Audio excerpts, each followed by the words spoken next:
వృద్ధాప్యంలో శాంతిగా జీవించాలనుకుంటే కార్తీక మాసంలో ఈ 3 మంత్రాలను ప్రతి ఉదయం జపించండి. ప్రేక్షకులారా, మనిషి తన జీవితంలో శాంతి కోరుకుంటాడు అంటే తన వృద్ధాప్యం కోసం ఇప్పటినుంచే సిద్ధమవ్వాలి. ఎందుకంటే వృద్ధాప్యం అకస్మాత్తుగా రాదు. అది మన ఈరోజు చేసే కర్మలు, ఆలోచనలు, సాధనల ఫలితమే. యవ్వనంలో శరీరం బలవంతంగా ఉంటుంది, మనసు కోరికలతో నిండి ఉంటుంది. అప్పుడు మనిషి సుఖం అంటే ధనం, పేరు, ప్రతిష్టలోనే ఉందని భావిస్తాడు. కాని కాలం ముందుకు సాగుతున్న కొద్దీ శరీరం క్షీణించడం మొదలవుతుంది. స్నేహితులు, బంధువులు వదిలిపోతారు. అప్పుడు నిజమైన సుఖం మనసు శాంతిలోనే ఉందని తెలుస్తుంది. ఆ శాంతి ప్రభువు పేరులోనే లభిస్తుంది. కార్తీక మాసం అంటే భూమిపై దేవతల ఆశీర్వాదం అత్యధికంగా ఉండే పవిత్ర కాలం. శాస్త్రాల్లో చెప్పబడింది, కార్తీక మాసంలో స్నానం, దానం, జపం, విష్ణు పూజలు కోట్ల జన్మల పాపాలను తుడిచిపెట్టేస్తాయి.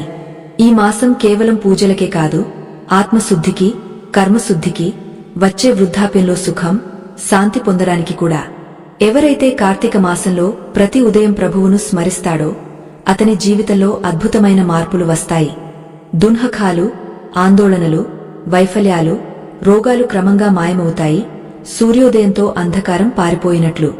మాతా లక్ష్మి ఈ సమయంలో భూమిపై సంచరిస్తుంది. ప్రభు విష్ణువు స్వయంగా క్షీరసాగరం నుంచి తన భక్తుల ఇంటికి వస్తాడు. మహాదేవుడు తన జపం చేసేవారికి దీర్ఘాయుష్షు, స్థిరమైన మనసు ఆశీర్వదిస్తాడు.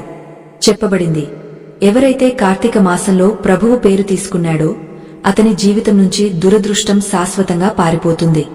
అందుకే ఈరోజు మీకు 3 దివ్య మంత్రాల గురించి చెప్తున్నాం. వీటిని కార్తీక మాసం ప్రతి ఉదయం జపిస్తే వృద్ధాప్యం సుఖమేమవుతుంది. జీవితంలో గంగా తీరంలో ధ్యానం చేసినట్లు శాంతి వస్తుంది. ఈ 3 మంత్రాలు కేవలం పదాలు కావు, అవి శక్తి. అటువంటి శక్తి ఆత్మను నిర్మలం చేస్తుంది, ఇంటి వాతావరణాన్ని పవిత్రం చేస్తుంది, వ్యక్తి లోపల మూగబోయిన విశ్వాసాన్ని మేల్కొల్పుతుంది. కాబట్టి ఈరోజు ఆ పవిత్ర యాత్రను మొదలు పెడదాం. అది మనల్ని ఆందోళన నుంచి శాంతికి, మోహం నుంచి మోక్షానికి తీసుకువెళ్తుంది. ఎందుకంటే వృద్ధాప్యంలో శాంతిగా జీవించాలంటే కార్తీక మాసం ప్రతి ఉదయం ఈ 3 మంత్రాల జపమే జీవితంలో అతి పెద్ద వరం కావచ్చు. కాని ప్రేక్షకులారా, ముందుకు వెళ్లే ముందు మీకు ఒక అతి ముఖ్యమైన విషయం తప్పక చెప్పాలి. అది మన పురాతన ధర్మ గ్రంథమైన గరుడ పురాణంలో స్పష్టంగా చెప్పబడింది.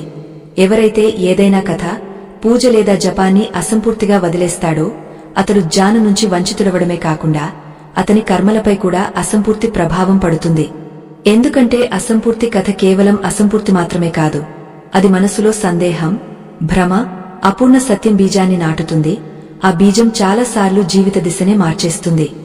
శాస్త్రాల్లో రాయబడింది, ఈ కథను మధ్యలో వదిలేస్తే పాప సంగ్రహం అంటే పాపానికి భాగస్వామి అవుతాడు. అందుకే ఈరోజు మీరు వినబోతున్నది చివరి వరకు తప్పక వినండి. ఎందుకంటే ఇది కేవలం ఒక కథ కాదు, ఇది మీ జీవిత దర్పణం. ఇందులో మీ స్వంత కర్మల ప్రతిబింబం కనిపిస్తుంది. మీ దున్హకాల కారణాలు, మీ భవిష్యత్తు దిశ రెండూ కనిపిస్తాయి. బహుశా ఈ కథలో ఒక పదం, ఒక సంఘటన మీ జీవిత రూపాన్నే మార్చేస్తుంది. ఎందుకంటే మనిషి సరైన దిశలో ఒక అడుగు వేస్తే ప్రభువు స్వయంగా అతనికి 10 అడుగులు ముందుకు వస్తాడు. ఇదే కార్తీక మాసం రహస్యం. ఇక్కడ ప్రతి మంత్రం, ప్రతి పదం, ప్రతి విశ్వాసం ఫలం ఇస్తుంది. అందుకే ప్రేక్షకులారా, శ్రద్ధ, ఓపికతో చివరి వరకు ఉండండి. మీరు నిజమైన సనాతన ధర్మీయులైతే అటువంటి దివ్య సందేశాలను మీకు మాత్రమే ఉంచకండి. మీ స్నేహితులు, కుటుంబం, సమాజానికి చేరవేయండి. తద్వారా ప్రతి ఇంట్లో శాంతి, ప్రతి మనసులో విశ్వాసం, ప్రతి జీవితంలో ప్రభువు ప్రకాశం స్థాపితమవుతుంది. మరియు అవును, మీరు ధర్మయాత్రలో మాతో ఉంటే వరలక్ష్మి టిప్స్ ను సబ్స్క్రైబ్ చేయండి. ఎందుకంటే ఇక్కడ మీకు కథ కాదు, కర్మచేతన, కథానిక కాదు, జీవిత సాధన లభిస్తుంది. కాబట్టి శ్రద్ధ, విశ్వాసం, భక్తితో ఈ దివ్య కథను మొదలు పెడదాం. 65 సంవత్సరాల మాలతిగారు తన చిన్న గదిలో కూర్చుని ఉంది. కళ్లలో నుంచి కన్నీళ్లు ఆగడం లేదు. ఆమె హృదయంలో భర్త వెళ్లిపోయిన బాధ లోతుగా ఉంది. ఆమె మెల్లగా భగవంతునితో అంటుంది, హే ప్రభు, కాశ్మీరు నాతో పాటు నన్ను కూడా మీ దగ్గరికి పిలిచేసుంటే బాగుండేది. ఇప్పుడు ఈ సంసారంలో నాకు ఏమి మిగిలింది? ఆమె గొంతు వణుకుతోంది. మనసు పూర్తిగా విరిగిపోయింది. ముందు వేలాడుతున్న మనోహర్ గారి ఫోటోను చూస్తూ ఆమె అంటుంది, మీరు కూడా నా గురించి ఆలోచించలేదు. నన్ను ఒంటరిగా వదిలేసి వెళ్లిపోయారు. ఇప్పుడు నెల రోజుల ముందు మాత్రమే ఆమె భర్త ఈ ప్రపంచాన్ని వదిలేసి వెళ్లిపోయాడు. ఆ రోజు నుంచి మాలతిగారి ప్రపంచం ఆగిపోయినట్లు అయింది. కాని బయట అదే ఇల్లు, అదే ఆంగణం, అక్కడ ఒకప్పుడు నవ్వులు మారుమోగేవి. కాని ఇప్పుడు ఆమె సొంత కొడుకులు మరోలా ఆలోచిస్తున్నారు. మాలతిగారికి తన సొంత కొడుకులు ఇప్పుడు ఆమె వెనుక బాణం పూడ్చడానికి సిద్ధమవుతున్నారని కనీసం అంచనా కూడా లేదు. మాలతిగారు తన దుంహకంలో మునిగిపోయి ఉండగా బయట హాల్లో ఇద్దరు కొడుకులు, వారి భార్యలు మరో ఆందోళనలో కూర్చుని ఉన్నారు. కాని ఆ ఆందోళన మాత దుంహకం గురించి కాదు, తండ్రి ఆత్మశాంతి గురించి కాదు, కాని వారి తండ్రి వదిలేసిన ఆస్తి, డబ్బుల గురించి. చిన్న కొడుకు సంజీవ్ అన్నాడు, అన్నయ్య, ఇదే సరైన సమయం. అమ్మ ఇంకా బాధలో ఉంది. మీరు ఈ కాగితాలు తీసుకుని ఆమె దగ్గరికి వెళ్లి సంతకం చేయించండి. లేదంటే మనకు 3 భాగాలుగా విభజించాలి. అమ్మ అక్క సుష్మకు కూడా భాగం ఇవ్వాలని కోరుకుంటుంది. కాని మనం అలా జరగనివ్వము. మీరు ఇప్పుడే వెళ్ళండి, రాజీవ్ కోపంగా అన్నాడు. నువ్వు పిచ్చివాడివా? అమ్మ చదువుకున్నది. కాగితాలు చదివేస్తే అంతా గందరగోళమవుతుంది. అప్పుడు అతడు తన భార్య రీనా వైపు చూశాడు. ఆమె ఏదైనా చేస్తుందేమో అని ఆశతో. కాని రీనా వెంటనే అంది, నన్ను చెప్పకండి. అమ్మ బాధలో ఉంది కాని బుద్ధిమంతురాలు. ఆమె చూపు గద్దలా తీక్షణంగా ఉంటుంది. ఒక్క సందేహం వచ్చినా చదివేస్తే అంతా బయటపడుతుంది. నాకు ఈ పని కాదు. ఇంత వినగానే గదిలో వింత నిశ్శబ్దం వ్యాపించింది. మాలతిగారు లోపల భగవంతునికి ప్రార్థిస్తున్నారు. హే ప్రభూ, ఇప్పుడు నన్ను మీ శరణులోకి తీసుకోండి. నేను నా పిల్లల కోసం అంతా చేశాను. అయినా ఈరోజు వారు నన్ను మోసం చేయాలని ఆలోచిస్తున్నారు. ఇదే సంసార సత్యమైతే మీరే నన్ను కాపాడండి. అప్పుడు సంజీవ్ భార్య సారిక ఇప్పటివరకు మూలలో నిలబడి అంతా వింటున్నది నవ్వుతూ ముందుకు వచ్చింది. ఆమె సహజమైన గొంతులో అంది, అరే, ఇందులో భయపడాల్సిందేముంది అత్తమ్మగారు? ఒక సంతకమే కదా. ఇది నాకు ఆటలాంటి పని. ఆ కాగితాలు ఇవ్వండి. నేను చూస్తాను ఎలా పూర్తవుతుందో. ఆమె గొంతులో వింత ఆత్మవిశ్వాసముంది. రాజీవ్, రీనా సందేహంతో సారికా వైపు చూశారు. కాని సారిక ఏమీ మాట్లాడకుండా వేగంగా కాగితాలు తీసుకుని వంటగది వైపు వెళ్ళింది. కొద్దిసేపట్లో టీ ట్రే తీసుకుని తిరిగి వచ్చింది. 2 కప్పుల టీ, కొన్ని బిస్కెట్లు, ముఖంపై అదే మధురమైన చిరునవ్వు. అది స్వార్థాన్ని దాచడానికి ఉండేది. ఇవిగో అత్తమ్మగారు. సారిక గదిలోకి వచ్చిన వెంటనే అంది, వేడివేడి టీ తీసుకువచ్చాను. మరి ఏమిటది? మీరు మళ్లీ ఏడుస్తున్నారా? ఆమె మాలతిగారి దగ్గర కూర్చుని ఆమె వణుకుతున్న చేతులు పట్టుకుని నకిలీ బాధతో గొంతు భారీ చేసి అంది, చూడండి అత్తమ్మగారు, జన్మ మరణం భగవంతుని చేతుల్లో ఉంది. మనం కేవలం ప్రార్థించాలి, నాన్నగారు ఎక్కడున్నా సుఖంగా ఉండాలని. మీరు బాధపడితే వారి ఆత్మకు శాంతి లభిస్తుందా? మాలతిగారు మెల్లగా టీ కప్పు తీసుకుని లోతుగా శ్వాస తీసుకున్నారు. సారిక మాటలు ముందుకు సాగించింది. మరియు అత్తమ్మగారు, మీరు ఇలా బాధలో మునిగిపోతే ఇల్లు ఎవరు చూసుకుంటారు? మా అందరి ఏమవుతుంది? నాన్నగారు కూడా మీరు ధైర్యంగా ఉండాలని, అందరినీ చూసుకోవాలని కోరుకుంటారు. ఇలా అంటూ సారిక కళ్లలో తడివచ్చింది. ఆ కన్నీళ్లు నిజమా నకిలివా అది ఆమెకే తెలుసు. కాని మాలతిగారి మృదువైన హృదయం కరిగిపోయింది. ఆమె సారికాను దగ్గరికి పిలిచి గట్టిగా కౌగిలించుకున్నారు. బేటీ, నువ్వు సరిగా చెప్తున్నావు, మాలతిగారు అన్నారు. నేను నా బాధలో అంతా మరచిపోయి మీ అందరి ఆందోళనను మరచిపోయాను. సారిక మెల్లగా నవ్వుతూ అంది. బస్ అత్తమ్మగారు, ఇప్పుడు కన్నీళ్లు తుడుచుకోండి. ఇవిగో టీ తాగండి, కట్టిగా వేడిగా, మీకు ఇష్టమైనట్లు. మాలతిగారు నిశ్శబ్దంగా తల ఊపి టీ తాగడం మొదలుపెట్టారు. కాని మొదటి చుక్క గొంతు నుంచి దిగడం మాత్రమే. సారిక అకస్మాత్తుగా తన తలపై చేయి కొట్టుకుని అంది, అరే, నేను ఎంత మరచిపోయేదాన్ని. అత్తమ్మగారు, మీకు కొన్ని కాగితాలపై సంతకం చేయించాలి. మాటల్లో మరచిపోయాను. మాలతిగారు టీ కప్పును టేబుల్పై పెట్టి కనుబొమ్మలు ముడివేసి అడిగారు, ఏమిటి ఆ కాగితాలు కోడలా? ఆమె గొంతులో లేత సందేహముంది. సారిక వెంటనే తన చిరునవ్వును మరింత విశాలం చేసింది. ఒక మాసూం పిల్లవాడు తన తప్పును దాచడానికి ప్రయత్నిస్తున్నట్లు. అరే అత్తమ్మగారు, పెద్దగా ఏమీ లేదు. అన్నయ్య చెప్పాడు, నాన్నగారు వెళ్లిపోయిన తర్వాత కొన్ని ఔపచారికతలు చేయాలి.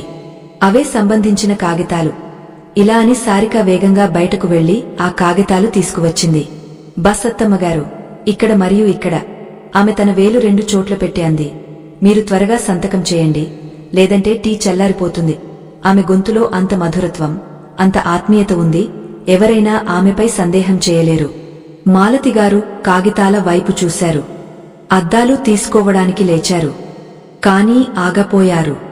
సారిక మాటల్లో ఏదో విశ్వాస మాయాజాలముంది. అది వారిని నిశ్చింత చేసింది. ఆమె ఎక్కువ ఆలోచించకుండా చెప్పిన చోట సంతకం చేశారు. వారికి తెలియదు, ఆ సంతకాల్లోనే వారి విశ్వాసం, అధికారం, అన్ని ఆశలు సమాప్తమవుతాయని. మమత ముఖం వెనుక దాగిన మోసం మిగిలినవారు చేయలేని పని చేసి చూపించింది. మాలతిగారు సంతకం చేయగానే సారిక వెంటనే కాగితాలు సమెట్టి నవ్వుతూ అంది, అత్తమ్మగారు, మీరు హాయిగా టీ తాగండి, నేను ఇప్పుడే వస్తాను. ఆమె నడకలో ఇప్పుడు వింత వేగముంది. తన ఉద్దేశ్యం సాధించినవాడు తిరిగి వచ్చినట్లు. అక్కడ ఆంగణంలో రాజీవ్, రీనా, సంజీవ్ సారిక కోసం ఆతురతగా ఎదురుచూస్తున్నారు. సారిక బయటకు వచ్చి చేతిలో కాగితాలు చూడగానే సంజీవ్ కళ్ళు మెరిసిపోయాయి. అయిందా? అతడు మెల్లగా అడిగాడు. సారిక విజయభావంతో తల ఊపింది. అవును, అయింది. అత్తమ్మగారు సంతకం చేశారు. నేను చెప్పాను కదా, ఇది నా ఎడమ చేతి ఆట. ఆమె కాగితాలను రాజీవ్ వైపు ఇనాం చూపిస్తున్నట్లు అందించింది. రాజీవ్ వేగంగా కాగితాలు చూశాడు. రీనా ఆశ్చర్యంగా అడిగింది, వారికి సందేహం రాలేదా? సందేహం అస్సలు లేదు, సారిక గర్వంగా అంది. నేను వాతావరణాన్నే అంత భావోద్వేగంగా మార్చేశాను. అత్తమ్మగారు నేను ఎందుకు వచ్చానో అర్థం కాలేదు. వారి కన్నీళ్లు తుడిచాను, నా పని కూడా సాధించాను. ముగ్గురి ముఖాలపై సంతోషపు చిరునవ్వు ఉంది. కాని లోపల గదిలో కూర్చుని ఉన్న మాలతిగారికి తన సరళత, విశ్వాసం ఎంత పెద్ద దుర్వినియోగం అయిందో తెలియదు. వారి మనసులో సంశయం ఏమాత్రం లేదు. ఎందుకు ఉంటుంది? ఇప్పటికి వారి హృదయం తన సొంత ఓలాదు మోసం చేయదని నమ్మడానికి సిద్ధంగా లేదు. వారికి కుటుంబమే అతి పెద్ద గర్వం. మనోహర్ జీవించి ఉన్నంతవరకు ఈ ఇంట్లో ప్రతి విషయంలో పెద్దల అభిప్రాయం మొదటి స్థానం. మనోహర్ గారికి ఇంట్లో పెద్ద గౌరవం. కొడుకులు వారి పాదాలలో ప్రపంచాన్ని చూసేవారు. కోడళ్లు సాసు మాట అడగకుండా ఏ పని చేయరు. కాని ఈరోజు అదే ఇల్లు. అక్కడ భక్తి, సేవ, గౌరవ భావన ఉండేవి. ఇప్పుడు మోసం, స్వార్థం నీడలు పడ్డాయి. బహుశా భగవంతుడు స్వయంగా ఆ క్షణం చూస్తున్నాడు. ఎలా ఒక తల్లి విశ్వాసాన్ని పరీక్షలో పెట్టారో. చాలాసార్లు మాలతిగారు చిరాకుపడి అంటారు, కోడలా, నువ్వు చదువుకున్నదానివి, బుద్ధిమంతురాలివి, నీకు సరిగా అనిపించింది చేయి. కాని కోడళ్లు నవ్వుతూ మృదువుగా అంటారు, లేదు అమ్మగారు, మీరు జీవితాన్ని చూశారు. మీకంటే మంచి సలహా మాకు ఎవరిస్తారు? అటువంటి సమర్పణ చూసి మాలతిగారు, మనోహర్ గారు ఇద్దరూ తమ భాగ్యాన్ని ప్రశంసించడానికి అలసిపోరు. తరచూ ఒంటరిగా మాట్లాడుతూ మనోహర్ గారు అంటారు, మాలతి, మనం ఖచ్చితంగా మంచి కర్మలు చేసి ఉండాలి. అందుకే మాకు అటువంటి సంస్కారవంతమైన కొడుకులు, మంచి కోడళ్లు లభించారు. లేదంటే ఈ కాలంలో సమయం చాలా మారిపోయింది.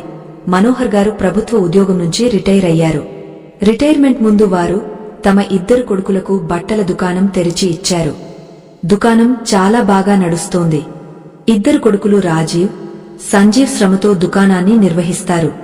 రిటైర్మెంట్ తర్వాత మనోహర్ గారు కూడా రోజూ దుకాణానికి వెళ్లి కొడుకులకు సహాయం చేసేవారు. ఇంట్లో ఖర్చుల నుంచి సమాజంలో గౌరవం వరకు అంతా చాలా బాగా నడుస్తోంది. కాని ఒక రాత్రి అంతా మారిపోయింది. ఆ రోజు మనోహర్ గారు దుకాణం నుంచి అలసిపోయి ఇంటికి తిరిగి వచ్చారు. రాత్రి భోజనం చేస్తుండగా అకస్మాత్తుగా వారి శ్వాసలు వేగవంతమయ్యాయి. కుటుంబం ఏమీ అర్థం చేసుకోకముందే మనోహర్ గారు ప్రభువు చరణాలలో చేరిపోయారు. ఆ రాత్రి నుంచి మాలతిగారు లోపల నుంచి విరిగిపోయారు. వారికి తమ జీవితం అసంపూర్ణమైనట్లు అనిపించింది. ఏదో భాగం తమ నుంచి లాగేసినట్లు. కాని ఇప్పుడు వారు తమ భర్త వియోగ బాధ నుంచి తేరుకోకముందే ఇంట్లో సంకుచితాల బీజాలు మొలకెత్తడం మొదలయ్యాయి. క్రమంగా వారు గ్రహించారు, కోడళ్ల ప్రవర్తన మారిపోతోంది. సారిక ఒకప్పుడు సాస్కు భోజనం తీసుకువచ్చేది, ఇప్పుడు గది నుంచి బయటకు రాదు. రీనా రోజూ ఉదయం అన్ని పనులు ముగించేది, ఇప్పుడు తరచూ తలనొప్పి బహానా చేస్తుంది. వంటగది ఇప్పుడు పూర్తిగా మాలతిగారి బాధ్యత అయింది. ఊడ్చడం, తుడవడం, పాత్రలు కడగడం, కూరగాయలు కోయడం, రొట్టెలు చేయడం అన్ని పనులు వారి భాగమే. ఆమె అడిగినప్పుడు పనిమనిషి ఎందుకు రావట్లేదు అని సంజీవ్ అన్నాడు. అమ్మా, దుకాణంలో ఆదాయం తగ్గపోతోంది. ఖర్చులు తగ్గించాలి. రాజీవ్ కూడా జోడించాడు. అయినా ఇంట్లో అంతమంది ఉన్నారు, పని భాగం చేసుకోవచ్చు. కాని ఏమీ భాగం కాలేదు. పని ఒక్కరిదే వచ్చింది. అది మాలతిగారు. వారు ఉదయం నుంచి సాయంత్రం వరకు పనిచేసి అలసిపోతారు, కాని ఎప్పుడూ ఫిర్యాదు చేయరు. వారి హృదయం చెప్తుంది, ఇది కాలం ఫేరు మాత్రమే, అంతా సరిదిద్దుకుంటుంది. కాని బహుశా కాలం వారికి మరో పరీక్ష సిద్ధం చేసింది. అలసట, బాధ మధ్య వారు ఒక మార్గం కనుగొన్నారు. ప్రతి సాయంత్రం ఆలయానికి వెళ్తారు. అక్కడి శాంతి, గంటల ధ్వని, భగవంతుని దర్బారు పవిత్రత వారి మనస్కు సుఖాన్ని ఇస్తుంది. వారు మోకాళ్లపై కూర్చుని అంటారు, హే ప్రభూ, నాకు అంత శక్తి ఇవ్వండి ఈ ఇంటిని చూసుకోవడానికి. కాని ఈ సుఖం కూడా ఎక్కువ రోజులు ఉండలేదు. క్రమంగా కోడళ్లు రీనా, సారిక ఈ విషయంపై కూడా వ్యంగ్యాలు ప్రారంభించారు. ఒక సాయంత్రం మాలతిగారు ఆలయానికి సిద్ధమవుతున్నప్పుడు రీనా లేత వ్యంగ్యంతో అంది, అత్తమ్మగారు, ఇదేమిటి? మీ మనవలు మనవరాళ్లు మమ్మల్ని అంత ఇబ్బంది పెడుతున్నారు. ఇంటి పని ఎప్పుడూ ముగియదు. మీకు బయట తిరగడానికి పడింది. సారిక వెంటనే జోడించింది, అవును అత్తమ్మగారు, ఇంత అలంకరణ చేసుకుని రోజూ ఎక్కడికి వెళ్తున్నారు? మాలతిగారి హృదయం విరిగపోయింది. వణుకుతున్న గొంతుతో అంది, నేను ఆలయానికి మాత్రమే వెళ్తాను బేటీ, భగవంతుని దర్శనం కోసం. కాని వారి మాటలకు ఎవరూ శ్రద్ధ చూపలేదు. రీనా వేగంగా అంది, అత్తమ్మగారు, ఈ బట్టలు ఉతకాలి, వంటగదిలో కూరగాయలు కోయాలి. సారిక కూడా అంది, అవును, పిల్లలకు భోజనం కూడా చేయాలి. పూజ అయితే ఇంట్లో కూర్చుని కూడా చేయవచ్చు. దానికి రోజూ ఆలయానికి వెళ్లాల్సిన అవసరం లేదు. ఆ రోజు నుంచి మాలతిగారు ఆలయానికి వెళ్లడం మానేశారు. ఇప్పుడు పాత చీరలు మాత్రమే ధరిస్తారు. వారి ముఖంపై చిరునవ్వు కనుమరుగైంది. అలసట, బాధ మధ్య వారి శరీరం కూడా బలహీనమవుతోంది. ఎముకల్లో నొప్పి ఉంటుంది. ఆ రోజు నొప్పి అంతగా పెరిగింది, రాత్రంతా కదలడం కష్టమైంది. ఉదయం ఆలోచించారు మందులు తీసుకురావాలి అని. కాని అలమరా తెరిచి చూస్తే ₹1 కూడా లేదు. ముందు ఇంటి ఖర్చులు వారి చేతుల్లో ఉండేవి. కాని మనోహర్ గారు వెళ్లిపోయిన తర్వాత రీనా, సారిక అంతా తమ చేతుల్లోకి తీసుకున్నారు. ధైర్యం చేసి రీనా నుంచి అడిగారు, కోడలా, కాస్త ₹100 ఇవ్వవా? మందులు తీసుకురావాలి. రీనా వెంటనే అంది, అత్తమ్మగారు, ఇంటి ఖర్చు చాలా పెరిగిపోయింది. ఇప్పుడు ప్రతి విషయానికి డబ్బు ఇవ్వలేము. 10 నుంచి 15 వరకు రోజుల తర్వాత తీసుకురండి. ఇంకా అవసరమైన సామాను ఉంది. మాలతిగారు మౌనంగా ఉండిపోయారు. కొరత డబ్బులది కాదు, ప్రేమ, గౌరవం కొరత. అయినా తమ ఇష్టాలు, సౌకర్యాలకు ఖర్చు అవుతోంది. కొన్ని రోజులు ఇలానే గడిచాయి. అప్పుడు వారి కూతురు సుష్మ మాయకే వచ్చింది 3-4 రోజులకు. సుష్మను చూడగానే మాలతిగారి ముఖంపై మళ్లీ చిరునవ్వు వచ్చింది. సుష్మ కూడా తల్లిని చూసి సంతోషించింది. కాని తల్లి కళ్లలో దాగిన అలసట, బాధను గ్రహించింది. అమ్మా, మీరు బాగానే ఉన్నారా? అడిగింది. మాలతిగారు మెల్లగా నవ్వారు. అవును బిట్టు, నువ్వు వచ్చావు కదా, ఇప్పుడు నేను బాగానే ఉన్నాను. కాని సుష్మకు అనిపించింది తల్లి ఏదో దాస్తుంది. ప్రతిసారి ప్రశ్నను తప్పించేస్తుంది. ఏమీ చెప్పదు. సుష్మ మనసులో ఆలోచించింది, బహుశా నాన్న జ్ఞాపకాల్లో తల్లి ఈ స్థితిలో ఉంది. సుష్మ ఇంట్లో ఉండి తల్లికి సహాయం చేసింది. పనుల్లో సహకరించింది. తల్లికి విశ్రాంతి ఇచ్చింది. 3 రోజులు గడిచాయి. ఇప్పుడు సుష్మ తన అత్తవారింటికి తిరిగి వెళ్ళాలి.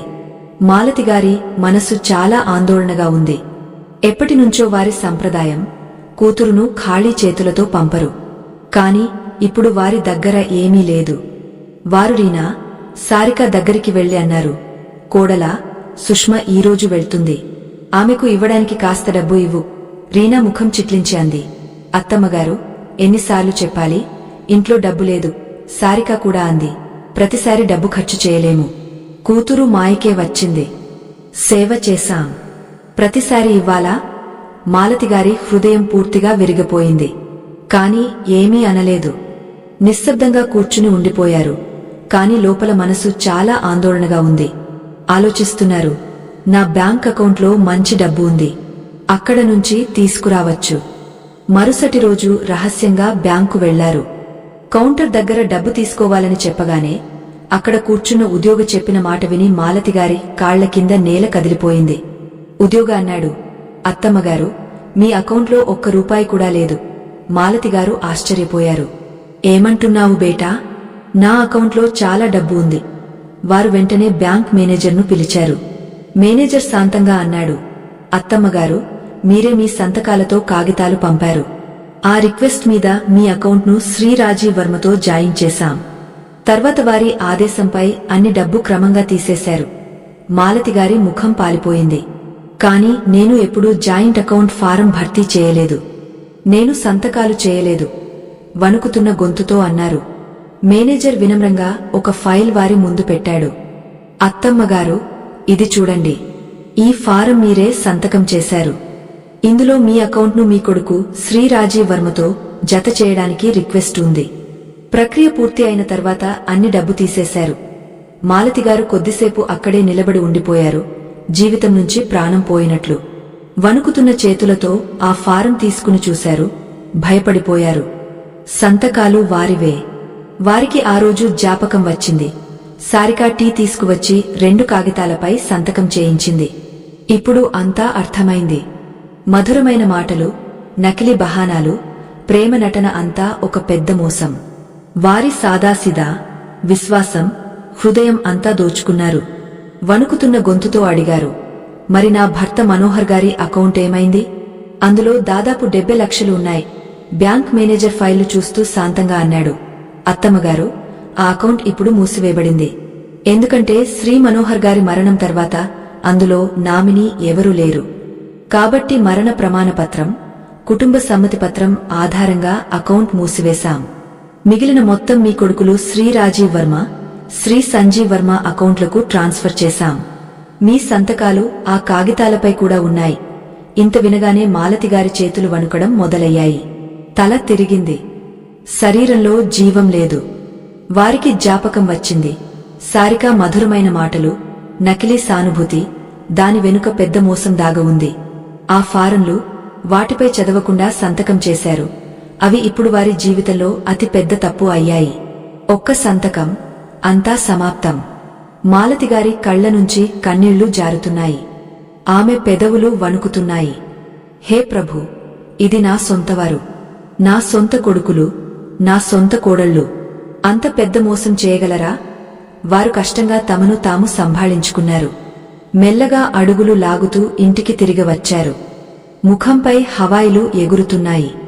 కళ్ళు ఖాళీగా ఉన్నాయి. ఇంటికి చేరుకుని లోతుగా శ్వాస తీసుకుని ధైర్యం చేశారు. వణుకుతున్న గొంతుతో అన్నారు, రాజీవ్, సంజీవ్, మీ ఇద్దరితో మాట్లాడాలి. ఇక్కడికి రండి. 2 కొడుకులు, కోడళ్ళు గదిలోకి వచ్చారు. మాలతిగారు కళ్లలో కన్నీళ్లతో అన్నారు, మీకు సిగ్గులేదా? మీరు నాతో అంత పెద్ద మోసం చేస్తున్నారు. నా మరియు మీ నాన్న అకౌంట్ల నుంచి మీరు అన్ని డబ్బు తీసేశారు. ఆమె గొంతు వణుకుతోంది. కాని అందులో తల్లి బాధ, భగవంతుని నుంచి న్యాయం పిలుపు దాగ ఉంది. హే ప్రభూ, ఇప్పుడు మీరే చూడండి. సత్యం ఎంతకాలం దాగ ఉంటుంది? రాజీవ్ చాలా నిర్లక్ష్యంగా అన్నాడు. అమ్మా, మీకు తెలుసు కదా, దుకాణం పని ఇప్పుడు మంచిగా నడవడం లేదు. మేము అందరం ఆందోళనలో ఉన్నాం. మీ అకౌంట్లో అంత లక్షలు పడి ఉంటే మేము ఆలోచించాం, వాటిని తీసుకుని ఏదైనా పనిలో పెట్టేద్దామని. మాలతిగారి ముఖం ఎర్రబడింది. ఆమె గొంతులో ఇప్పుడు బాధ మాత్రమే కాదు, తల్లి అగ్ని ఉంది. విషయం డబ్బు గురించి కాదు రాజీవ్. మీరు మోసంతో సంతకం చేయించారు. నాకు చెప్పకుండా కూడా ఆ కాగితాలు ఏమిటో చెప్పలేదు. అప్పుడు సారిక పెద్ద గొంతుతో అంది, అవును, మోసం చేశాం. ఇప్పుడు చెప్పండి, మీరు ఏమి చేస్తారు? మేము ఇలా చేయకపోతే ఆ డబ్బులు ఎన్ని భాగాలుగా మారేవి? మీరు మా గురించి ఆలోచించకుండా చెప్పారు కదా, మీ డబ్బుల్లో మీ కూతురికి కూడా భాగముంటుంది అని. రీనా తల ఊపుతూ అంది. అవును అత్తమ్మగారు, ఈ కాలంలో ఎవరు కూతుర్లకు భాగమిస్తారు? ఇవన్నీ ఆదర్శాలు చూపడానికి పుస్తకాల్లో మంచిగా ఉంటాయి. అంతా మీ ఇష్టం ప్రకారం జరిగితే మా చేతికి ఏమి వచ్చేది? మాలతిగారి శరీరం రాయిలా అయిపోయింది. ఆమె పడకపై కూర్చున్నారు. కళ్ల నుంచి కన్నీళ్లు పడుతున్నాయి. మెల్లగా అన్నారు, హే ప్రభూ, ఇటువంటి రోజులు చూడడానికి నన్ను బ్రతికించి ఉంచారా? రాజీవ్ చల్లని గొంతులో అన్నాడు, అమ్మా, ఇంత డ్రామా చేయకండి. మీరు సంతకాలు చేశారు కదా, మరి ఆ డబ్బులపై మా హక్కు ఉంది. మేము మా సొంత డబ్బు తీసుకున్నాం. దొంగతనం చేయలేదు. ఇప్పటివరకు మౌనంగా ఉన్న సుష్మ కళ్లలో కన్నీళ్లు వచ్చాయి. వణుకుతున్న గొంతుతో అంది, అమ్మ సరిగ్గా చెప్పింది. మీరు చేసింది మోసం మాత్రమే కాదు, పాపం. డబ్బు కోసం అంత కిందికి పడిపోయారు మీరు. నాకు భాగం ఇవ్వకపోతే ఇవ్వకండి. కనీసం అమ్మ విశ్వాసమాత్రం విరగొట్టకండి. సుష్మ మాట పూర్తి కాకముందే రీనా కోపంగా అంది, మాకు తెలుసు నీకు ఎందుకు బాధ అవుతోందో. స్పష్టంగా చెప్పు. నీకు భాగం కావాలి కదా? సారిక వెంటనే అంది, అవును. ఈ అంతా గందరగోళానికి మూలం సుష్మ దీదీనే. భోళా ముఖం వెనుక ఎంత లాలస దాగ ఉంది. మాకు అంతా తెలుసు. సుష్మ ఆగపోయింది.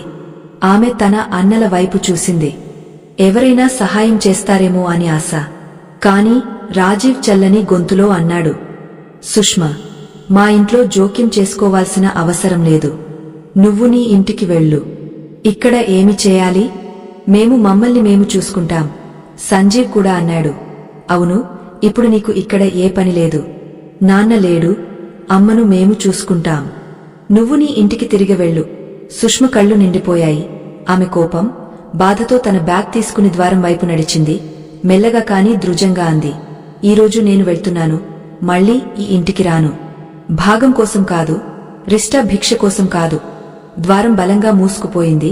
ఇంట్లో లోతైన నిశ్శబ్దం నెలకొంది. మాలతిగారి రక్తనాళాల్లో రక్తం కాగపోయింది. ఆమె పేలిపోయింది. మీకు సిగ్గులేదా? ఎప్పుడూ తన అధికారం గురించి మాట్లాడని కూతురును ఈరోజు మీరు అవమానించారు. ఆమె కళ్ల నుంచి కన్నీళ్లు ప్రవహించాయి. ఆమె చేతులు జోడించి భగవంతునితో అన్నారు, హే ప్రభూ, ఇది ఏమిటి కాలం?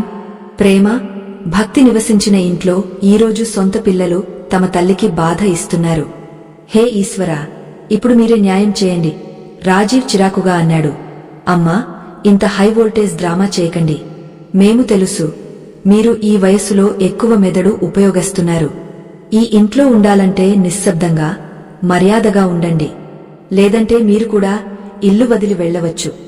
కొడుకులు చెప్పిన ప్రతి పదం తల్లి ఆత్మను చీల్చుతున్నట్లు ఉంది. మాలతిగారు అలసిపోయి తమ గదిలోకి వచ్చి కూర్చున్నారు. భర్త ఇప్పుడు లేడు. ఉన్నప్పుడు ఒక రక్షణ కవచం, గౌరవం, గుర్తింపు ఉండేవి.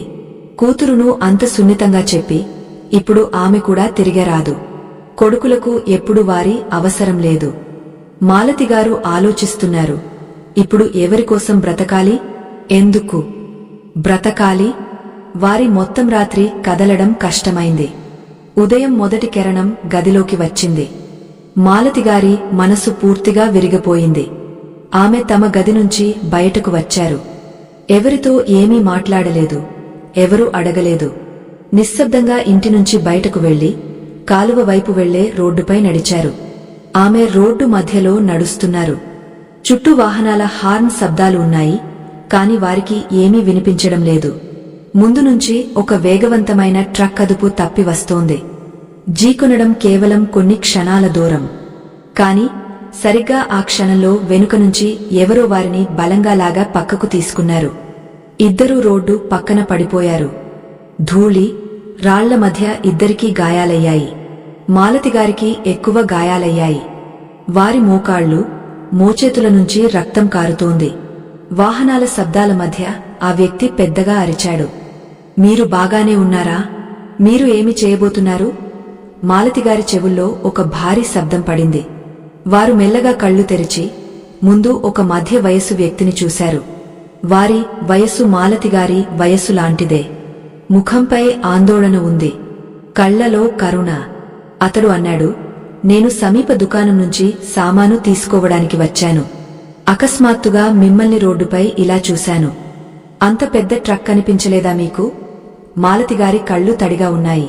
మెల్లగా అన్నారు, మీరు నన్ను ఎందుకు కాపాడారు? నేను బ్రతకాలనుకోవడం లేదు. ఆమె గొంతులో అంత బాధ ఉంది. ముందు నిలబడిన వ్యక్తి, అతని పేరు రామ్ ప్రసాద్, ఒక క్షణం ఆగపోయాడు. అతడు మాలతిగారిని సహాయంతో లేపి అన్నాడు, అటువంటి మాటలు అనకండి. ఆలోచన లేకుండా అటువంటి అడుగు వేయడం సరికాదు. మీరు చాలా ఆందోళనలో ఉన్నట్లు కనిపిస్తున్నారు. మీకు గాయాలు కూడా అయ్యాయి. రండి, ముందు క్లినిక్కు వెళదాం. సమీప క్లినిక్లో రామ్ ప్రసాద్ మాలతిగారి గాయాలపై మలం రాసి పట్టి కట్టారు. అప్పుడు రామ్ ప్రసాద్ అన్నాడు, రండి, నేను మిమ్మల్ని మీ ఇంటికి వదిలేస్తాను. కాని మాలతిగారు తల ఊపారు. మెల్లగా అన్నారు, లేదు, నేను అక్కడికి తిరిగి వెళ్లాలనుకోవడం లేదు. ఆమె గొంతులో ఒక విరాగముంది, లోపల అంతా ముగసిపోయినట్లు. రాంప్రసాద్ అర్థం చేసుకున్నాడు, ఎవరైనా రోడ్లపై మరణం వెతుకుతుంటే అంటే అతడు చాలా ఒంటరి, పూర్తి ఒంటరి. అతడు మెల్లగా అన్నాడు, రండి నాతో. మానవత్వం పేరుతో ఒక మనిషికి సహాయం చేయడం నా ధర్మం. రాంప్రసాద్ మాలతిగారిని సహాయంతో తన కారు వరకు తీసుకువచ్చి తన ఇంటికి తీసుకువెళ్లాడు. అతని ఇల్లు శుభ్రంగా, పెద్దదిగా ఉంది. అక్కడ చేరుకుని అతడు తన సేవకుడికి చెప్పాడు, టీ, నాస్తా సిద్ధం చేయి. మాలతిగారు చాలా రోజులుగా బాధ, ఒత్తిడిలో మునిగిపోయి ఉన్నారు. అంత సానుభూతి పొంది విలవిలలాడిపోయారు. ఆమె కళ్ల నుంచి కన్నీళ్లు జారుతున్నాయి. ఏడుస్తూ మనసు హాల్కా చేసుకుంటున్నారు. ఇవిగో టీ తాగండి. ముందు కూర్చుని ఉన్న రాంప్రసాద్ మృదువుగా అన్నాడు. టీ కప్పు చేతిలో పట్టుకుని మాలతిగారు కొద్దిసేపు నిశ్శబ్దంగా ఉన్నారు. ఆ శాంతి, స్నేహాన్ని తమ లోపల సమెట్టుకోవాలని. అప్పుడు రాంప్రసాద్ వినమ్రంగా అడిగాడు, మీరు బాధపడకపోతే తెలుసుకోవాలనుకుంటున్నాను. మీరు అటువంటి ప్రమాదకర అడుగు ఎందుకు వేయబోతున్నారు? మాలతిగారి కళ్ళు మళ్లీ తడిగా అయ్యాయి. మెల్లగా వారు తమ మొత్తం కథ చెప్పారు. ఎలా తమ సొంత కొడుకులు, కోడళ్లు మోసం చేశారు, ఎలా వారిని అవమానించారు, ఎలా వారు ₹1 మోహతాజులయ్యారు. మరియు అన్నారు, నాకు ఇప్పుడు బ్రతకడానికి ఏ ఉద్దేశ్యం కనిపించడం లేదు. రాంప్రసాద్ లోతుగా శ్వాస తీసుకుని అన్నాడు, చూడండి మాలతిగారు, మీతో జరిగింది చాలా తప్పు. కాని ఈ జీవితం భగవంతుని ఇచ్చిన బహుమానం. దాన్ని ముగించడానికి మనకు అధికారం లేదు. మీరు ఈ ఇంట్లో హాయిగా ఉండండి. ఇక్కడ ఎవరూ మిమ్మల్ని ఇబ్బంది పెట్టరు. ఏ కొరత ఉండదు. 3 రోజులు గడిచాయి. మాలతిగారు రాంప్రసాద్ ఇంట్లో ఉన్నారు. రాంప్రసాద్ ఉదయం తన వ్యాపారం కోసం వెళ్లిపోతాడు. సేవకుడికి కఠిన ఆదేశాలు ఇచ్చి వెళ్తాడు, మాలతిగారిని పూర్తిగా చూసుకోవాలని. ఈ 3 రోజుల్లో మాలతిగారు చాలా వరకు తేరుకున్నారు. ఇంటి చిన్న చిన్న పనుల్లో సహాయం చేయడం మొదలుపెట్టారు. తమ మనసు కూడా బిజీగా ఉండాలని. కాని ఒక విషయం వారి మనసును కలచివేస్తోంది. వారు ఎంతకాలం మరొకరి ఇంట్లో ఉండాలి? రాంప్రసాద్తో వారికి ఏ బంధం లేదు. అక్కడ రాంప్రసాద్ కూడా అదే ఆలోచించి ఆందోళన పడుతున్నాడు. సమాజం వేలు ఎత్తడం భయం అతన్ని ఆందోళనపరుస్తోంది. ఒక సాయంత్రం అతడు ఇంటికి తిరిగి వచ్చినప్పుడు మాలతిగారితో బహిరంగంగా మాట్లాడాలని నిర్ణయించాడు. అతడు వినమ్రంగా అన్నాడు, మాలతిగారు, మనం ఇప్పుడు మంచి స్నేహితులమయ్యాం. మానవత్వం పేరుతో నేను మీకు సహాయం చేయాలనుకుంటున్నాను. కాని సమాజం చూపులు మనల్ని తప్పుగా అర్థం చేసుకోవచ్చు. నేను ఒంటరిని. నా భార్య వెళ్లిపోయి చాలా సంవత్సరాలు అయింది. నాకు పిల్లలు లేరు. మీకు సరిగా అనిపిస్తే మనం వివాహ బంధంతో మిగిలిన జీవితాన్ని ఒకరికొకరు సహాయం కావచ్చా? దీనితో సమాజం మనపై వేలు ఎత్తదు. మన ఇద్దరి ఒంటరితనం నుంచి బయటపడవచ్చు. నా మాట తప్పుగా అనిపిస్తే నన్ను క్షమించండి. మాలతిగారు ఆగపోయారు. రాంప్రసాద్ సత్యం, మానవత్వం వారి మనసును తాకింది. గదిలో దీర్ఘ నిశ్శబ్దం నెలకొంది. చాలాసేపటి తర్వాత మెల్లగా అన్నారు, నా కొడుకులు నన్ను ఏ మలుపులో వదిలేశారో అక్కడ నుంచి నా జీవితాన్ని ముగించాలని వెళ్లాను. ఇప్పుడు వారి పరవా చేయను. మీ ప్రతిపాదన నాకు అంగీకారం. కాని రాంప్రసాద్ అన్నాడు, చెప్పండి. మాలతిగారు అన్నారు, నేను ముందు నా కూతురు సుష్మతో మాట్లాడాలి. ఆమెతో ముందు ఏ నిర్ణయం తీసుకోను. రాంప్రసాద్ వెంటనే మొబైల్ తీసుకుని నంబర్ డయల్ చేశాడు. భగవంతుడు స్వయంగా మాలతిగారి జీవితంలో కొత్త మొదలు చేయిస్తున్నట్లు. ఫోన్ కనెక్ట్ అవ్వగానే సుష్మ గొంతు వచ్చింది. అవును అమ్మా, మీరు ఎక్కడున్నారు? నేను ఎప్పటినుంచో మిమ్మల్ని వెతుకుతున్నాను. మీరు మమ్మల్ని చాలా భయపెట్టారు. మాలతిగారి కళ్ళు నిండిపోయాయి. కాని ఆమె గొంతు ఇప్పుడు ముందులాగా విరిగినది కాదు. అందులో శాంతమైన దృఢత ఉంది.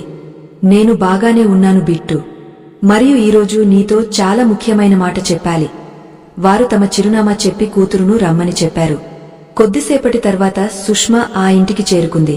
ద్వారం రాంప్రసాద్ తెరిచాడు. సుష్మ ఆశ్చర్యపోయింది. మీరు ఎవరు? అమ్మ, మీరు ఇక్కడ? రాంప్రసాద్ నవ్వుతూ అన్నాడు, రండి బిట్టు, లోపలికి రండి. అప్పుడు మెల్లగా మొత్తం విషయం చెప్పాడు. ఎలా మాలతిగారు తమ జీవితాన్ని ముగించాలనుకున్నారు, ఎలా అతడు సమయానికి కాపాడాడు, ఎలా వారికి గౌరవం, సహాయం ఇచ్చాడు. ఇది విని సుష్మ కళ్లలో కన్నీళ్లు వచ్చాయి. తన తల్లి అంత విరిగిపోయి జీవితాన్ని ముగించాలని నిర్ణయించుకుందని తెలిసి ఆమె హృదయం వణికిపోయింది. ఆమె రామ్ ప్రసాద్ వైపు చూసి చేతులు జోడించి అంది, అంకుల్ గారు, మీరు నా అమ్మను కాపాడడమే కాదు, బ్రతకడానికి కారణం కూడా ఇచ్చారు. నేను మీకు చాలా కృతజ్ఞురాలిని. అప్పుడు ఆమె తన తల్లి వైపు తిరిగి అంది, అమ్మా, మీరు నాతో రండి, నేను మిమ్మల్ని నాతో తీసుకువెళ్తాను. నా అత్తవారింట్లో ఎవరు మిమ్మల్ని బాధ పెట్టరు. మాలతిగారు సుష్మ చేయి పట్టుకుని శాంతంగా అన్నారు. సుష్మ, నేను చాలా ఆలోచించాను.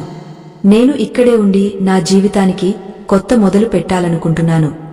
రామ్గారు నాకు గౌరవం, సహాయం ఇచ్చారు. మేము ఇద్దరం వివాహ బంధంతో కట్టుబడాలనుకుంటున్నాం. సుష్మ మొదట ఆశ్చర్యపోయింది. ఆమె చూపు తన తల్లి ముఖంపై ఆగిపోయింది. అక్కడ ఇప్పుడు బలహీనత కాదు, కొత్త కాంతి ఉంది. అప్పుడు సుష్మ నవ్వింది, తల వంచి అంది, అమ్మా, మీ నిర్ణయం ఇదే అయితే నాకు ఎటువంటి అభ్యంతరం లేదు. మీ సంతోషమే నా అతి పెద్ద దుఆ. 2 రోజుల తర్వాత మాలతిగారు, రామ్ ప్రసాద్ సాదాసీదాగా కోర్ట్ మ్యారేజ్ చేసుకున్నారు. సుష్మ వారితో ఉంది. ఆమె కళ్లలో తన తల్లి పట్ల గర్వం, సుఖముంది. కోర్ట్ ఔపచారికతలు పూర్తి అయిన తర్వాత రామ్ ప్రసాద్ మాలతిగారి చేయి పట్టుకుని అన్నాడు, ఇప్పుడు ఈ జీవితం మన ఇద్దరిది. నేను వాగ్దానం చేస్తున్నాను, మీకు ఎప్పుడూ బాధ రానివ్వను. మాలతిగారు, రామ్ ప్రసాద్ ఇప్పుడు భార్యాభర్తలు అయ్యారు. వారి బంధం ప్రేమ, గౌరవం, విశ్వాసం దారితో కట్టుబడింది. రామ్ ప్రసాద్ ఇల్లు ఇప్పుడు మాలతిగారికి కొత్త శాంతమైన, పవిత్ర ఆశ్రయం అయింది. ఇద్దరూ సంతోషంగా ఉండడం మొదలుపెట్టారు. రామ్ ప్రసాద్కు సోనార్ వ్యాపారం చాలా బాగా నడుస్తోంది. ఇంట్లో సేవకులు ఉన్నారు కాబట్టి ఎటువంటి ఇబ్బంది లేదు. మాలతిగారు ఇప్పుడు తమ భర్తతో వ్యాపారంలో కూడా సహాయం చేయడం మొదలుపెట్టారు. దుకాణంలో కూర్చోవడం, కస్టమర్లతో మాట్లాడడం, చిన్న చిన్న బాధ్యతలు నిర్వహించడం వారికి ఇష్టం. సంవత్సరాల తర్వాత వారికి బయటకు వెళ్లి ఏదైనా చేయడానికి అవకాశం లభించింది. ఈ కొత్త అనుభవం వారి మనసుకు సుఖాన్ని ఇస్తుంది. రామ్ ప్రసాద్కు ధన కొరత లేదు. కాని అతని నిజమైన సంపద అతని పెద్ద హృదయం. అతడు ఎప్పుడు దానం, సేవలో విశ్వాసముంచుతాడు, ప్రతి మంచి పనిలో ముందుండి పాల్గొంటాడు. మాలతిగారు ఇప్పుడు రామ్ ప్రసాద్ గారితో ప్రతి అడుగులో ఉన్నారు. ఆమె ఉనికి రామ్ ప్రసాద్ గారి జీవితంలో కొత్త కాంతిని నింపింది. ఈ విషయానికి 1 సంవత్సరం గడిచింది. కాని ఆ మొత్తం సంవత్సరంలో మాలతిగారి కొడుకులు రాజీవ్, సంజీవ్ లేదా వారి కోడళ్లు రీనా, సారిక ఎప్పుడూ తమ తల్లిని క్షమాపణ కోరడానికి లేదా ఆరోగ్యం అడగడానికి రాలేదు. వారు మోసంతో హస్తగతం చేసుకున్న డబ్బులను ఆనందాలు, జూదల్లో ఖర్చు చేశారు. దుకాణం స్థితి ముందే బలహీనంగా ఉంది. ఇప్పుడు అది తాకట్టు పెట్టారు. ఇంట్లో డబ్బు తీవ్ర కొరత ఉంది. రాజీవ్, సంజీవ్ రోజు రాత్రి పగలు ఒకరితో ఒకరు గొడవ పడుతున్నారు. రీనా, సారిక ఒకరిపై ఒకరు ఆరోపణలు చేస్తున్నారు. ఇంట్లో ఇప్పుడు ప్రేమ లేదు, కేవలం ఒత్తిడి, చేదు మాత్రమే మిగిలింది. అక్కడ ఒకరోజు నగరంలో అతి పెద్ద ఆలయంలో కాన్హాగారి విగ్రహస్థాపన భవ్య కార్యక్రమముంది. రామ్ ప్రసాద్ గారు ఎప్పుడూ ధార్మిక కార్యాల్లో ముందుండి పాల్గొంటారు. తమ భార్య మాలతిగారితో అక్కడ చేరుకున్నారు. వారు శ్రద్ధతో కాన్హాగారికి ఒక అందమైన స్వర్ణ కిరీటం సమర్పించారు. ఆలయంలో ఉన్న ప్రతి వ్యక్తి వారి భక్తి, ఉదారతను ప్రశంసించడం మొదలుపెట్టారు. రామ్ ప్రసాద్ నవ్వుతూ అన్నాడు, మాలతి, మీరు చాలా మధురమైన భజనలు పాడుతారు. ఈరోజు కాన్హాగారికి ఒక భజన పాడండి. మాలతిగారికి మొదట కాస్త సంకోచం వచ్చింది. సంవత్సరాల తర్వాత అంతమంది ముందు పాడబోతున్నారు. కాని రామ్ ప్రసాద్ గారి ప్రోత్సాహం, భగవంతుని పట్ల ప్రేమ వారికి ధైర్యమిచ్చాయి. ఆమె భజన మొదలుపెట్టగానే మొత్తం ఆలయం నిశ్శబ్దమైంది. ఆమె మధురమైన గొంతు, భావపూరిత భక్తి ప్రతి ఒక్కరి హృదయాన్ని తాకింది. భజన ముగిసిన వెంటనే చప్పట్ల శబ్దంతో ఆలయం నిండిపోయింది. ప్రతి ఒక్కరూ ఆమెను ప్రశంసిస్తున్నారు. ఇంటికి తిరిగి వెళ్తున్నప్పుడు రామ్ ప్రసాద్ గర్వంగా అన్నాడు, మాలతి, మీరు అద్భుతం చేశారు. మీ గొంతులో నిజంగా భగవంతుడు నివసిస్తాడు. మరుసటి రోజు స్థానిక వార్తాపత్రికలో ఆలయ కార్యక్రమం వార్త వచ్చింది. మొదటి పేజీపై రామ్ ప్రసాద్, మాలతిగారి ఫోటో ఉంది. వారు కాన్హాగారికి స్వర్ణ కిరీటం సమర్పిస్తున్నది. వార్తలో మాలతిగారి మధుర భజన గురించి కూడా ప్రస్తావన ఉంది. ఉదయం సమయం. రాజీవ్ తన టీ తీసుకుని బాల్కనీలో కూర్చున్నాడు. రీనా వార్తాపత్రిక తీసుకుని అతని దగ్గరికి వచ్చింది. పత్రిక తిరిగేస్తూ 3వ పేజీకి చేరుకున్నప్పుడు ఆమె చేతులు ఆగపోయాయి. కళ్ళు విశాలమయ్యాయి. అరే ఇది ఏమిటి? ఫోటోలో మాలతిగారు ఉన్నారు. సజ్జగా, నుదుటన సింధూరం, పక్కన నిలబడి ఉన్నారు ఒక గౌరవవంతమైన పురుషుడు, రామ్ ప్రసాద్ గారు. హెడ్లైన్: నగర ప్రతిష్ఠిత వ్యాపారి శ్రీరామ్ ప్రసాద్ మరియు ఆయన భార్య శ్రీకృష్ణ ఆలయంలో స్వర్ణ కిరీటం సమర్పించారు. రీనా ఆతురతగా అంది. చూడు రాజీవ్, ఇది మీ అమ్మే కదా? రాజీవ్ పత్రిక చూశాడు. కళ్ళు ఫోటోపై ఆగపోయాయి. అమ్మా, కాని ఈ మనిషి ఎవరు? రీనా అంది. బహుశా వారు మళ్లీ వివాహం చేసుకున్నారు. చూడు, ఇది నగరంలో చాలా పెద్ద ధనవంతుడు. ఒక క్షణం ఇద్దరు మౌనంగా ఉన్నారు. ఇంటి వాతావరణంలో వింత నిశ్శబ్దం వ్యాపించింది. అప్పుడు రీనా మెల్లగా అంది, రాజీవ్, మనం అమ్మ దగ్గరికి వెళ్ళాలి. చూడు, మన స్థితి చాలా దారుణంగా ఉంది. దుకాణం మూసేశాం, అప్పులు పెరిగాయి. బహుశా అమ్మ మనకు సహాయం చేస్తారు. రాజీవ్ అన్నాడు. అవును, ఆమె మా అమ్మే కదా. నేను తెలుసు. పిల్లల కోసం ఆమె హృదయం మైనం లాంటిది. మమ్మల్ని చూస్తే కరిగిపోతుంది. రీనా సందేహంగా అంది. కాని సారిక, సంజీవ్కు ఏమీ తెలియకూడదు. లేదంటే వారు కూడా వచ్చేస్తారు. రాజీవ్ తల ఊపాడు. అరే లేదు, వారికి వార్త కూడా తెలియదు. మనం రహస్యంగా వెళదాం. బస్సమ్మ ఎక్కడ ఉంటుంది? అది తెలుసుకోవాలి. అక్కడ మరోవైపు సంజీవ్ ల్యాప్టాప్పై ఉద్యోగం కోసం అప్లికేషన్ భర్తీ చేస్తున్నాడు. అప్పుడు అతని స్నేహితుడు రోహిత్ ఫోన్ చేశాడు. అబే విను, నీ అమ్మ ఫోటో ఈరోజు పత్రికలో చూశాను. సంజీవ్ ఆశ్చర్యపోయాడు. ఏమి బకవాస్ చేస్తున్నావు? రోహిత్ అన్నాడు. బకవాస్ కాదు, నిజం.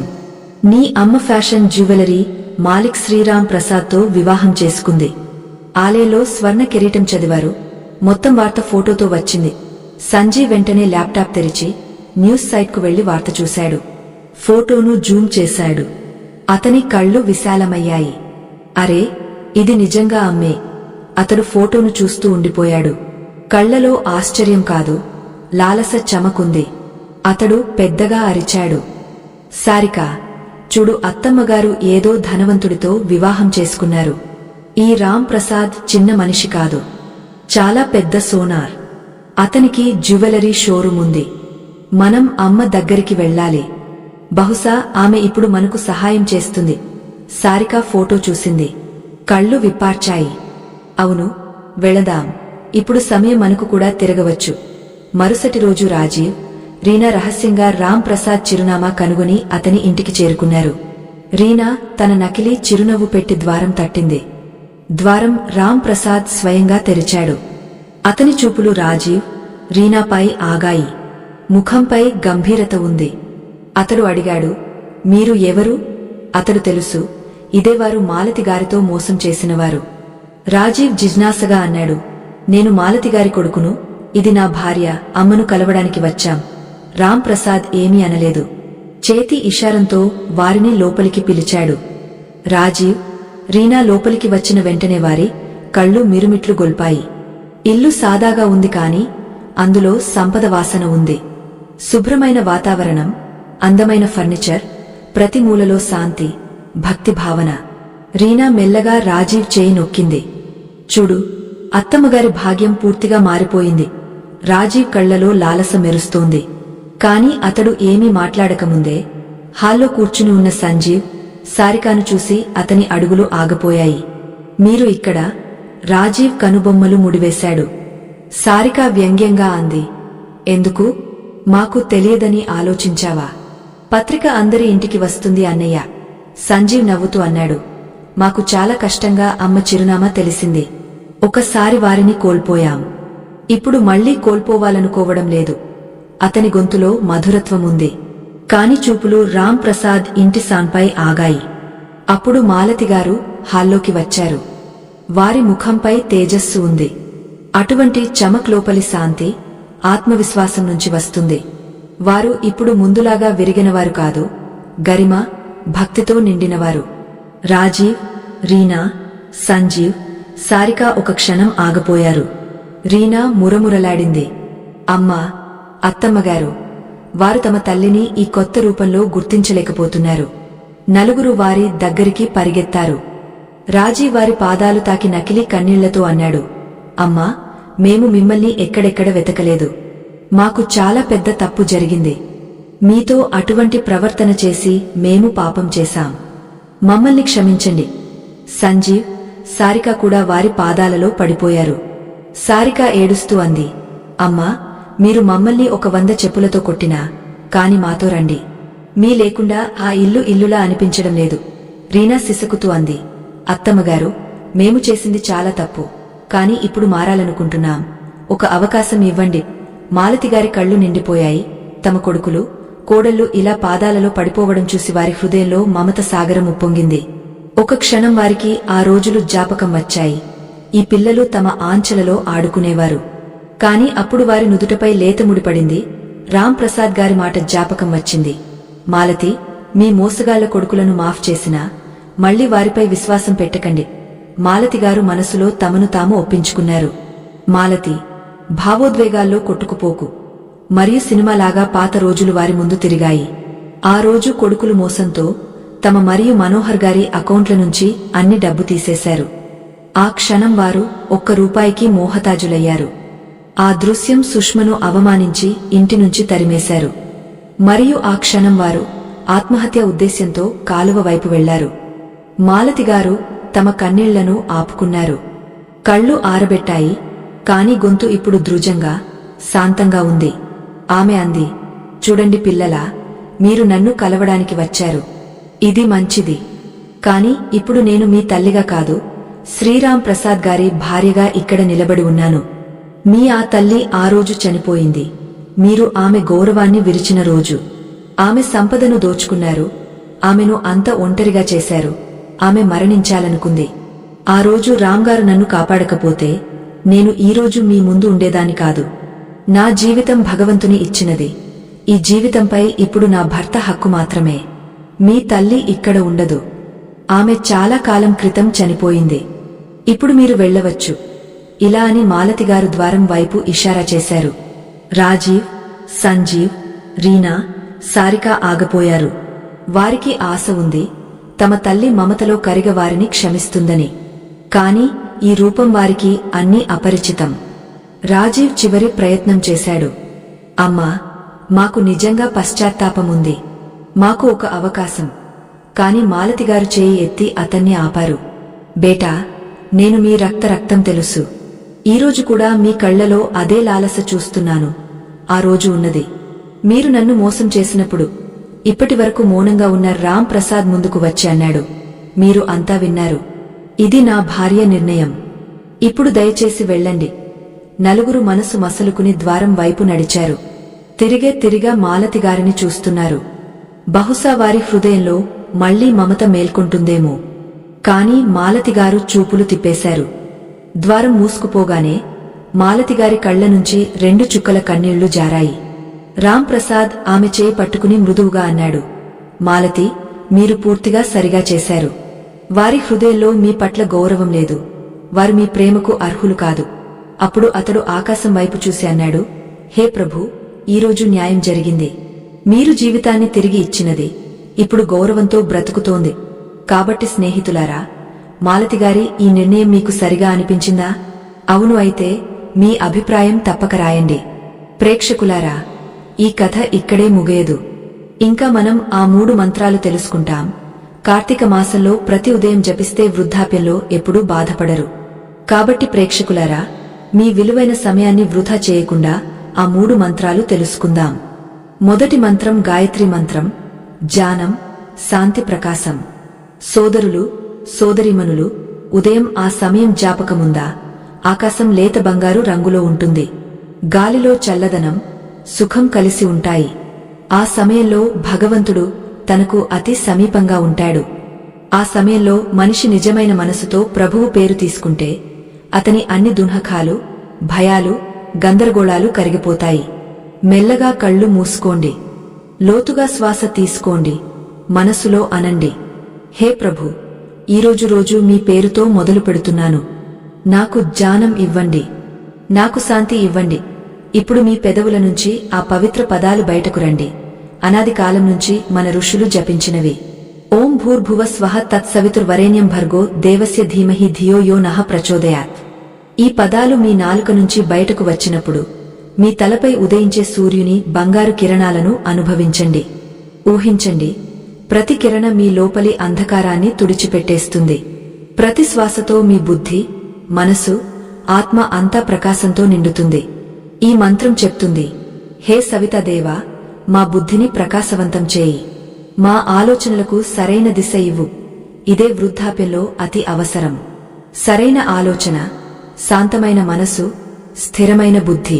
ప్రతిసారి మీరు ధియో యో నః ప్రచోదయాతని అంటున్నప్పుడు మీరు భగవంతునితో అంటున్నారు, నా ఆలోచనలను పవిత్రం చేయి, నా కర్మలకు సరైన మార్గం చూపు. క్రమంగా అనుభవిస్తారు, మీ మనసు ఆందోళన తగ్గుతుంది. పాత పశ్చాత్తాపాలు మాయమవుతాయి, లోపల వింత కాంతి వ్యాపిస్తుంది. అదే జ్ఞాన కాంతి, అదే శాంతి అనుభూతి. ఇదే గాయత్రి మంత్రం చమత్కారం.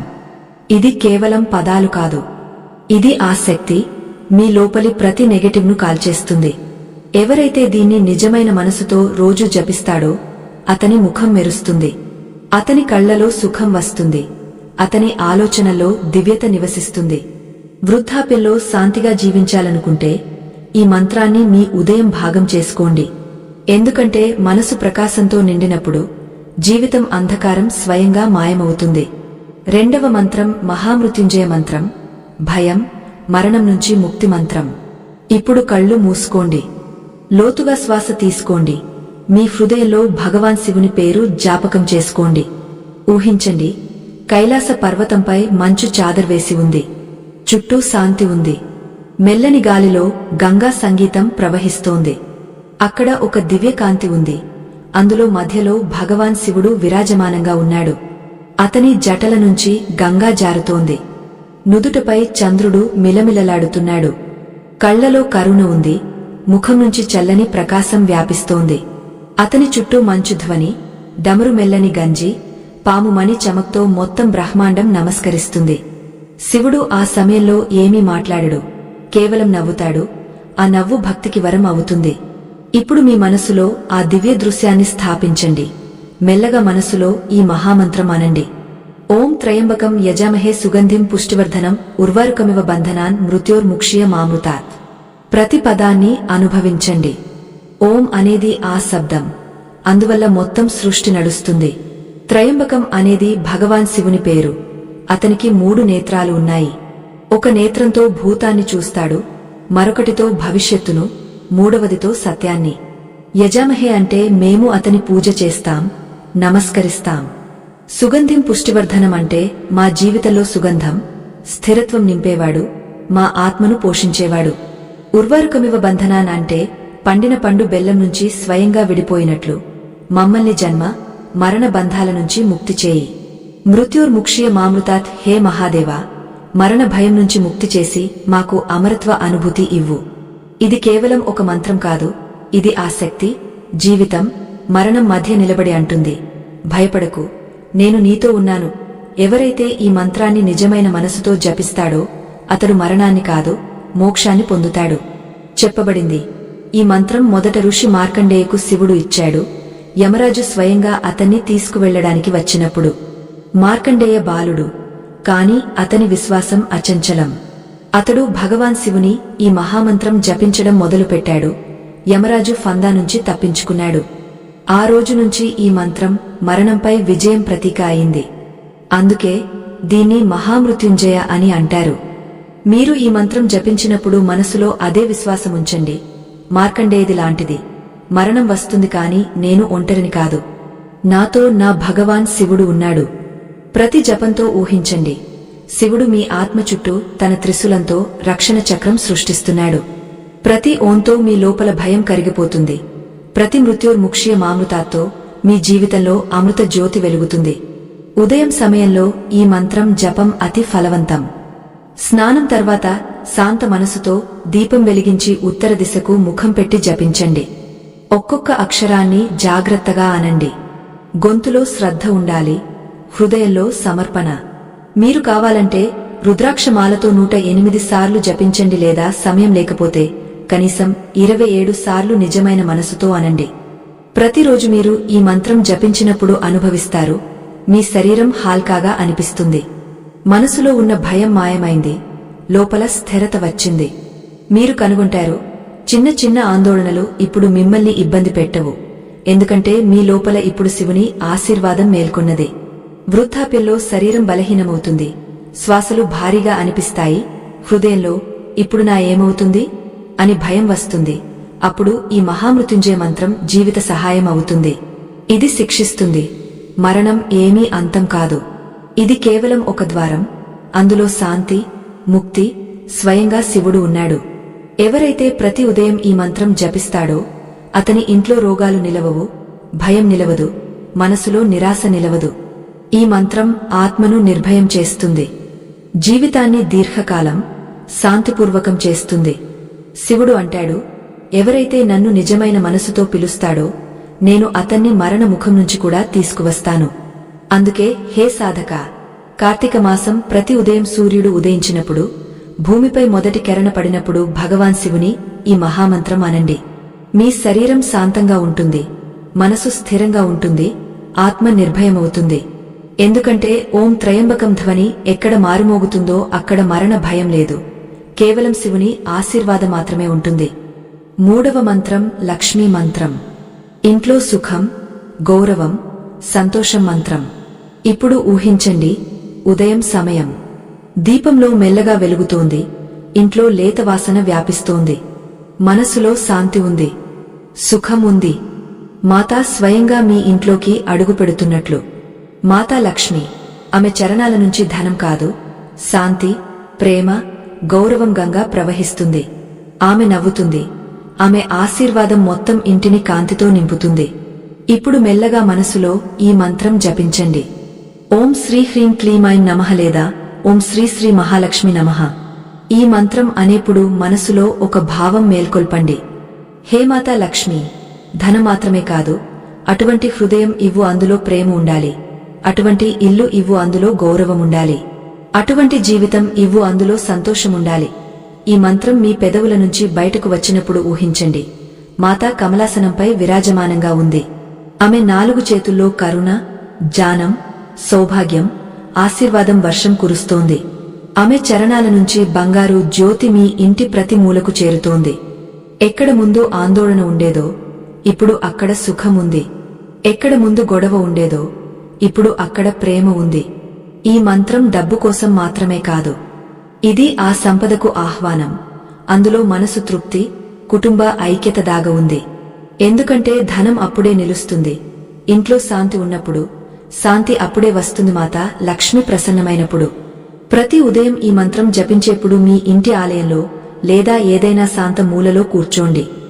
దీపం వెలిగించండి, మనసును స్థిరం చేయండి, ఒక చిన్న సంకల్పం చేయండి. నేను ఈ మంత్రాన్ని నాకు మాత్రమే కాదు, మొత్తం కుటుంబ సుఖం, మంగళం కోసం జపిస్తున్నాను. ఇప్పుడు మెల్లగా శ్రద్ధతో జపించండి. ఓం శ్రీ హ్రీం క్లీం ఐం నమః. ప్రతిసారి జపించేప్పుడు అనుభవించండి, మీ మనసు ఉదాసీనత క్రమంగా కరిగిపోతుంది. ప్రతి పదంతో ఒక కొత్త శక్తి, కొత్త ఉత్సాహం మీ లోపల జన్మిస్తుంది. ఈ మంత్రం చాలా సరళం, కాని దాని ప్రభావం అతి లోతైనది. ఎవరైతే దీన్ని రోజు భక్తితో జపిస్తాడో అతని ఇంటి నుంచి దారిద్ర్యం, గొడవ, దురదృష్టం దూరమవుతాయి. మాత అక్కడ నివాసం చేస్తుంది. అక్కడ శుచిత్వం, సత్యం, సేవ భావన ఉంటుంది. అందుకే జపంతో పాటు మీ ప్రవర్తనలో సాదాసీదా వినమ్రత ఉంచండి. వృద్ధాప్యంలో ప్రజలు అలసిపోతారు, మనసులో ఇప్పుడు ఏమీ మిగలలేదు అని అనిపిస్తుంది. అప్పుడు ఈ మంత్రం ఆ ఖాళీలో కాంతి నింపుతుంది. ఎందుకంటే మాతా లక్ష్మి ఆశీర్వాదం మీ జీవితంలో వచ్చినప్పుడు ఒంటరితనం కూడా వరం అవుతుంది. మరియు వృద్ధాప్యం భక్తి ఉత్సవం. ప్రతిరోజు ఉదయం సమయంలో ఈ మంత్రాన్ని 21 సార్లు, 51 సార్లు లేదా 108 సార్లు జపించవచ్చు. ఎంత శ్రద్ధతో చేస్తారో అంత లోతైన ప్రభావం పడుతుంది. మీరు కావాలంటే ప్రతి శనివారం లేదా శుక్రవారం దీపంలో నెయ్యి వెలిగించి మాతాకు పూలు, తులసి సమర్పించండి. దీనితో ఇంట్లో శాంతి నిలుస్తుంది. ఈ మంత్రం మనకు శిక్షిస్తుంది. నిజమైన సంపద రూపాయలు, పైసల్లో లేదు, మంచి ఆలోచనలు, మంచి కర్మలు, మంచి బంధాల్లో ఉంది. మరియు మాతా లక్ష్మి ఈ మూడింటికి ఆశీర్వాదం ఇస్తుంది. జీవితం స్వయంగా ఉత్సవం అవుతుంది.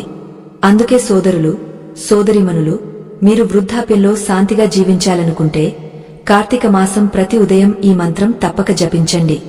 మీ మనసు సంతోషంతో నిండుతుంది. ఇంట్లో ప్రేమ పెరుగుతుంది. మాతా లక్ష్మి స్వయంగా మీ ద్వారంలో విరాజమానమవుతుంది. ఓం శ్రీ హ్రీం క్లీం ధ్వని ఎక్కడ మారుమోగుతుందో అక్కడ కొరత లేదు, కేవలం ఆశీర్వాదం మాత్రమే ఉంటుంది. మరియు ఇప్పుడు ప్రేక్షకులారా, ఈరోజు ఈ కథ మీ మనస్కు కాస్త శాంతి, కాస్త భక్తి, కాస్త శక్తి ఇచ్చిందా? అయితే ఇది కార్తీక మాసం ఆశీర్వాదం మీ జీవితంలో వచ్చినట్లు అర్థం. ప్రతి ఉదయం ఈ 3 మంత్రాలు జపించండి. గాయత్రి మంత్రం నుంచి జ్ఞానం, మహామృత్యుంజయ మంత్రం నుంచి నిర్భయత, లక్ష్మీ మంత్రం నుంచి సంతోషం. ఈ మూడింటి సంగమమే ఆ కీ. దానితో మనిషి వృద్ధాప్యంలో శాంతిగా జీవించవచ్చు, ఆత్మ శాంతమవుతుంది, ఇంట్లో సుఖదీపం ఎప్పుడూ వెలుగుతుంది.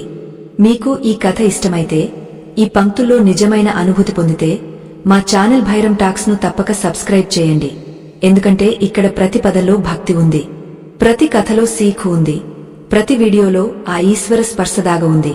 అది మీ జీవితాన్ని అంధకారం నుంచి ప్రకాశం వైపు తీసుకువెళ్తుంది. జయ మాతా లక్ష్మి, జయ భోలేనాథ్, జయ గాయత్రి మాత. సబ్స్క్రైబ్ చేయండి. టిప్స్. ఇక్కడ ప్రతి కథ జీవితానికి కొత్త అర్థం ఇస్తుంది.